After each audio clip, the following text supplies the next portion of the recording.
6 months after an earthquake leveled much of Haiti's capital, the recovery effort has slowed to a near standstill. The amount of transitional housing built is minuscule, and the government's efforts to rebuild are paralyzed by disorganization and land disputes. Meantime, relief camps have popped up on public and private spaces, parks, and golf courses. This tent city, called Avation Camp, is built on a former military airport. But for the people living in this camp, this is the new normal, the new post-quake Haiti, and many don't like it. This woman says the government treats them like animals. Outside the one-room shack she shares with her husband and 4 children, she gives her daughter a bath before sending her off to school.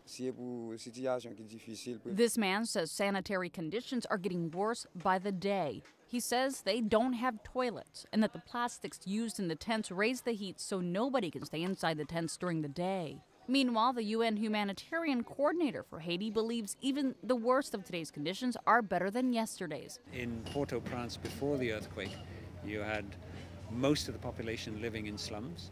You had the majority of the population that had no access to clean water, to health care. So while you have 1.5 million people in camps, they have been able to have access to a regular water supply and health care.